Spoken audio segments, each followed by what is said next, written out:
Ibu pengacara majlis yang berbahagia, Puan Hajar Robiah binti Yaakob, Pengetua Sekolah Menengah Kebangsaan Tok Perdana, dan juga yang saya hormati Tuan Ashogan Subramanian, yang Ketua PIBG Sekolah Menengah Kebangsaan Tok Perdana, Naib yang Ketua Encik Jeffrey bin Manak, dan juga Setiausaha Cikgu Mazatul Shima binti Osman, dan juga Bendahari Puan Mariam binti Syafi'i, ibu bapa, guru-guru yang saya hormati sekalian. Terlebih dahulu, saya ingin ucapkan jutaan terima kasih kepada Puan Pengetua dan juga guru-guru kerana masih tidak lupakan tim untuk PIBG kali ini. Dan saya rasa kira orang kata kena bersyukur ya, kerana amat bernasib baik bersama dengan pihak sekolah dalam kawasan Setiawan secara khususnya dan secara amnya sekolah-sekolah dalam kawasan Parlimen Lumut. Jadi saya rasa adalah menjadi tanggungjawab saya sekiranya saya masih boleh mainkan peranan untuk membantu sekolah, maka kita perlu lakukan sedaya upaya seperti mana tuan-tuan puan-puan yang hadir pada pagi ini sebagai ibu bapa yang penuh amanah, yang bertanggungjawab, dan juga guru-guru yang sama-sama menunjukkan dedikasi dari segi membentuk seorang pelajar yang berkhasiat tinggi. Tuan-tuan dan puan yang saya hormati sekalian, sebenarnya Kementerian Pendidikan Malaysia telah membuat banyak dasar, dan salah satu dasar yang saya lihat baru-baru ini akan dinilai semula adalah polisi PBS. Sebelum ini saya pun pernah menerima banyak aduan bahawa apabila cikgu nak key in tu kena bangun tengah malam. Bangun tengah malam nak key in pun tak apa, key in separuh nanti sistem masalah, kena key in lagi. Jadi ini sudah menghabiskan banyak masa cikgu-cikgu kita. Dan apabila kita kata attention tu, fokus tu sudah lari kepada PBS, nak selesaikan tugas, di samping nak mengajar anak-anak murid, maka ini akan susah untuk kita mencapai objektif untuk melahirkan murid yang cemerlang. Jadi bagi saya amat berterima kasih kepada Kementerian Pendidikan Malaysia kerana telah mengumumkan ya kebelakangan ini bahawa sistem ini akan dinilai semula supaya tidak membebaskan cikgu. Dan saya lihat kita perlu berdoa lah supaya sistem ni sama ada perlu dikecualikan ataupun diserahkan kepada kita kata kaki tangan ya yang diupah secara berasingan untuk membuat kerja-kerja memasukkan data dalam komputer. Ini adalah memastikan guru-guru kita tidak tenat sangat. Sebab maklumlah, anak-anak kita ni masa yang paling banyak bukannya bersama ibu bapa, tapi bersama dengan guru. Sebab bila balik rumah, ibu bapa pun kerja, lepas balik makan malam, pulang gaji, tidur. Walaupun dalam satu rumah, tapi kalau kata berinteraksi tu guru-guru yang menjadi peranan yang utama. Jadi bagi saya pun dengar banyak cikgu yang memang tension apabila nak isi maklumat ini, apabila dia kata nak bangun tengah malam. Lepas tu buat petang, buat lewat petang, itu sistem itu banyak slow pun tak apa, key sampai nak habis kena datang balik, ghostan balik. Ini yang menjadi persoalan. Bagaimana kita nak buat sekiranya sistem ini ada kelemahan-kelemahan yang kita tidak boleh atasi. Dan kita terpulang kepada Kementerian Pendidikan, dan saya harap Kementerian akan bawa berita yang baik. Dan kita, saya selaku Ketua Pemuda MC Perak, saya akan juga bersama-sama dengan Kementerian Pendidikan Malaysia untuk memastikan sistem ini bukan saja tidak membebaskan cikgu, tapi kita akan adakan satu polisi yang lebih baik di mana guru-guru boleh fokus untuk melahirkan pelajar modal yang insan yang bermodal ya. Jadi tuan-tuan dan puan, selain itu Kementerian Pendidikan saya juga difahamkan ada buat satu murid satu sukan. Saya ingin ucapkan tahniah kepada sekolah Tok Perdana. Baru-baru ini bulan lepas saya telah melawat sekolah sukan Bukit Jalil, dan saya juga telah melawat salah seorang pelajar dari Tok Perdana namanya Nirus Kumar. Ya, sprinter. Saya juga minta dia untuk daftar satu persatuan supaya saya boleh menyalurkan peruntukan untuk beliau. Dan baru ini pun saya telah mengajar sepasang kasut untuk beliau memasuki game yang ada pada Ahad yang lepas. Tapi saya tidak ada masa untuk menyaksikan perlawanan itu, ini sukan itu. Tapi walau bagaimanapun, saya juga berharap supaya kita tidak berhenti, ya. Bukan saja dari segi akademik, tapi dari segi pembangunan sukan dan juga kurikulum adalah menjadi tanggungjawab kita bersama untuk memastikan anak-anak kita ni mesti, kalau orang kata Tuhan lahirkan manusia, membentuk manusia, setiap manusia tu ada kebaikan dan kelemahan dia. Setiap manusia ada dia punya kelebihan, dan kelebihan tu kita mesti cuba bagaimana kita nak maksimalkan supaya dia boleh jadi orang yang berbakat, bukan saja sebagai seorang doktor, sebagai seorang ahli sukan, atlet dan juga sebagainya. Jadi tuan-tuan dan puan, kita juga amat bersyukur kerana baru-baru ini kerajaan telah menyalurkan bantuan RM100. Dan pada mulai semalam pun bantuan BRIN telah masuk ke dalam akaun. Saya rasa kalau guru-guru baru pun layak tapak kerana sudah di-adjust, sudah diserara semula, di mana bantuan tu kalau adalah layak untuk mereka yang bertempatan bawah RM4,000.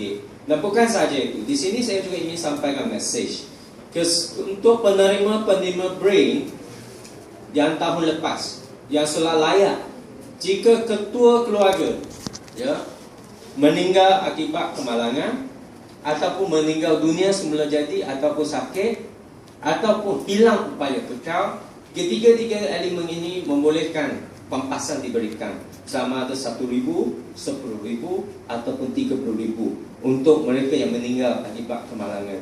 Jadi untuk mereka yang pernah menerima pada tahun yang lepas, maka mereka layak mulai 1 hari bulan Januari.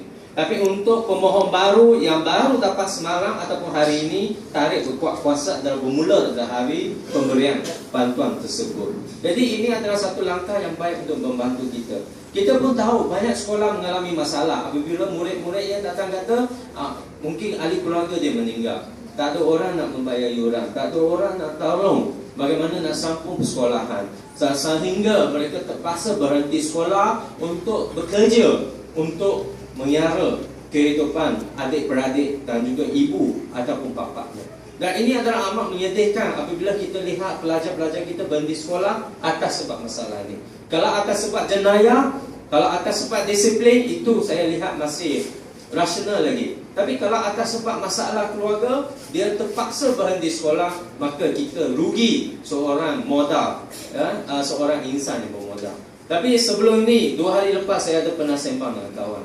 Sekarang kerajaan nak mengungguhkan modal insan. Tapi saya kata, kalau kita nak jadi insan yang baik, kita perlu jadi seorang insan yang berinsan, dan bukan menjadi seorang insan yang tak berinsan. Jadi mereka pun pelik juga apa maksud ini. Bagi saya, kalau seorang insan yang berinsan, maksudnya seorang yang boleh kemanusiaan, seorang yang berakhlak tinggi seperti mana yang dikatakan oleh Puan Pengetua, seorang yang bersaksiat tinggi, yang ada personality yang baik. Tapi seorang insan yang tak berinsan, maksudnya orang ini tak beri kemanusiaan, tidak berdisiplin, tidak ada tanggungjawab, tidak ada modal untuk membangunkan kejayaan diri. Itulah saya katakan orang yang tidak berinsan. Seperti manusia tapi bukan manusia. Itu seperti macam itu. Jadi tuan-tuan dan puan, kita harap supaya ibu bapa akan bersama dengan PIBG untuk meluangkan masa bersama, supaya kita tahu bagaimana membentuk pelajar yang lebih berdisiplin, untuk membantu pelajar kita untuk mencapai keputusan yang lebih baik dalam akademik. Saya tadi juga dimaklumkan oleh Puan Pengetua, selalu Cikgu Jaya ada datang pejabat Datuk Seri Kon Johar untuk ini sesi menjawab bahasa Inggeris. Dan saya difahamkan bahawa keputusan bahasa Inggeris ada nampak kemajuan. Ini membuktikan bahawa apabila peruntukan diberikan, ia tidak dibazirkan. Apabila peruntukan diberikan, maka program itu boleh berjalan dan memastikan pelajar kita mencapai keputusan yang disasarkan. Jadi saya berharap ibu bapa boleh memberi kerjasama kepada PIBG dan juga Puan Pengetua dan juga pihak sekolah, supaya kita sama-sama merealisasikan keputusan yang paling cemerlang untuk anak-anak kita, supaya sekolah ini akan terus menjadi sekolah yang gemilang dan menjadi contoh kepada sekolah-sekolah lain. Bagi saya, sebagai bekas calon Dun Setiawan, saya lihat dua sekolah menengah kebahasaan yang paling penting adalah sekolah menengah kebahasaan Tok Perdana bagi saya, dan juga sekolah menengah kebahasaan Ahmad Osama. Kerana kedua-dua sekolah ni dalam kawasan yang saya bertanding sebelum ini. Jadi saya berharap supaya saya boleh melakukan sesuatu untuk sekolah, dan kita juga berharap bahawa anak-anak kita boleh berjaya. Dan apabila kita pergi KL, kita pergi ke Negeri Sembilan, kita pergi ke Johor, apabila kita nampak orang-orang dari Setiawan, mereka tahu, oh sekarang saya dari sekolah Tok Perdana, saya dari sekolah ini, oh saya dari Setiawan, saya dari taman mana, dan sebagainya. Kita pun rasa bangga apabila kita boleh berjumpa dengan kawan-kawan kita, dengan anak murid kita, dengan kenalan kita di luar kawasan, di mana kita rasa bangga kerana mereka ada di merata-rata. Dan mereka ada di merata-rata bukan sebab mereka melakukan sesuatu yang tidak diingini, tapi mereka sedang mengejar impian mereka untuk mengembangkan kejayaan mereka. Dan ini menjadi tanggungjawab kita, bagaimana kita memastikan anak-anak murid kita akan selalu mengingati kita, mengenakan jasa guru-guru dan juga ibu bapa. Saya juga difahamkan cikgu saya, Cikgu Tanggaras, juga akan bersara tidak lama lagi. Tapi saya yakin semangat beliau dan juga semangat guru-guru yang telah bersara masih bersama dengan persekitaran pendidikan dalam kawasan kita. Kerana kita telah lama berkecimpung dalam bidang ini, dan kita tidak akan lari daripada industri pendidikan. Dan saya lihat kita boleh berusaha bersama untuk mencapai matlamat yang disasarkan oleh kerajaan kita. Jadi tuan-tuan dan puan-puan, saya juga ingin berterima kasih kepada tuan-tuan dan puan-puan kerana selama ini memberi kerjasama kepada mantan majikan saya, iaitu yang berbahagia Datuk Seri Kon Choo Ha. Beliau masih bersama dengan kita, dan beliau masih aktif dalam menghadiri program-program. Walaupun kita sekarang mengalami kekangan peruntukan, bukan kekangan, memang tak ada peruntukan. Dan kita lihat bahawa sokongan dan juga kerjasama yang diberikan oleh tuan-tuan dan puan-puan telah membolehkan beliau untuk terus berkhidmat. Dan kita harapkan pada masa-masa akan datang, kita akan dapat berjumpa lagi dengan yang berbahagia Datuk Seri Kon Choo Ha untuk program-program sekolah dan juga program-program masyarakat.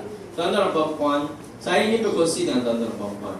Mungkin kalau ada masa nanti tuan-tuan dan puan-puan, marilah kita balik dengar lagu yang berjudul Anak Kampung.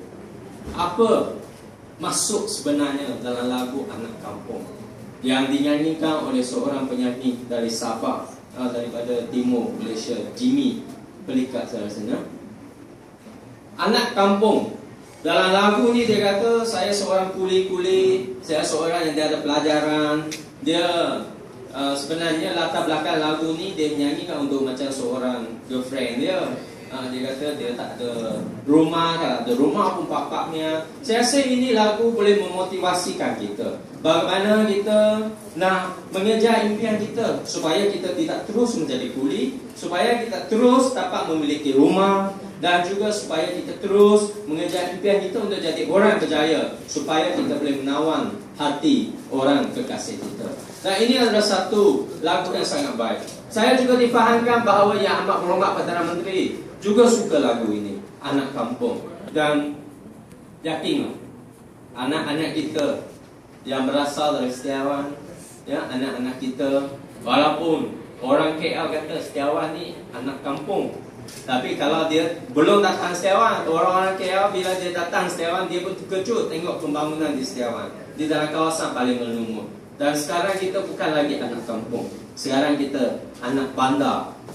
Majlis Pembandaran Maju kita sudah masuk alah bandar, dan sekarang kita perlu berusaha dengan lebih keras untuk memastikan kawasan kita terus dalam keadaan yang lebih kondusif, yang lebih aman, stabil dan juga membangun. Karena Bapak-Puan, saya memang ada menerima proposal daripada Puan Pengetua tentang cadangan pembinaan atrium di sebelah pentas utama ini. Dan saya lihat memang wajar untuk kita membantu sekolah untuk mencapai sasaran yang ditetapkan untuk membolehkan pelajar melakukan aktiviti-aktiviti yang bermanfaat. Jadi bagi saya, sekarang ada satu platform untuk saya sebagai pegawai khas Menteri Kewangan II. Di sini saya juga dengan bangganya ya bagi pihak Yang Berhormat Menteri Kewangan II untuk mengumumkan peruntukan sebanyak RM20,000 untuk sekolah.